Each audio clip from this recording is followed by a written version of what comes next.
I'm Coach Rizzotti, and this is Countdown to Tip-Off. Well, UMBC is the youngest team in the league. They start surprisingly younger players than we do, 3 freshmen and 2 sophomores. So they're still a team that's finding themselves, but I think that they've played better and better as the season has gone on.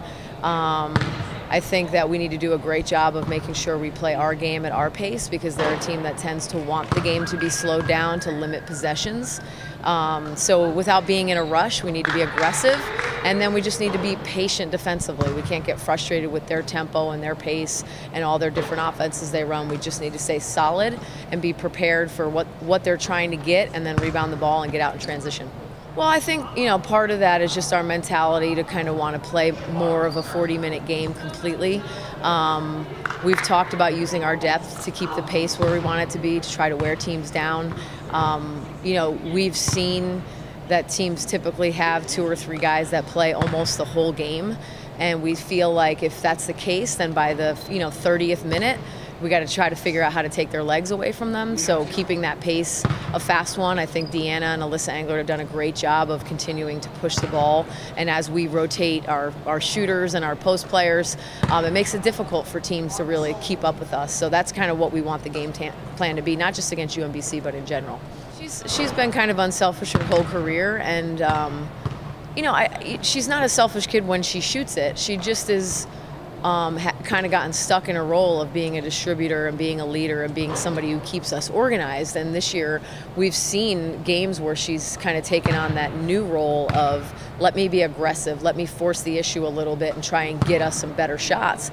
And she's come to find out that a lot of times those better shots originate from her, because she's the guy they're helping off of. So it's nice to see her just play with confidence. She never forces a shot, she never takes bad shots, but she is understanding that she needs to be a part of our offense, not just as a passer and a facilitator, but as a scorer sometimes. And it was just good to see her kind of take on that role and take the responsibility in the second half. Just keep working to get better, sending the message to our players that, it's still a lot of time left, and they've got to take opportunities every day to learn the game, to understand what we're trying to do, and to find ways to make us a better product, complete product on the floor. I don't care to the last practice we have. I want these guys to understand that there's always room for improvement, and I want them to stay hungry. So we've got 3 games, to kind of measure ourselves, but more importantly, we have half a dozen to a dozen practices left, and I just want to keep improving. I want our confidence to be high, and I want to feel like, we're playing pretty well heading into the America East tournament.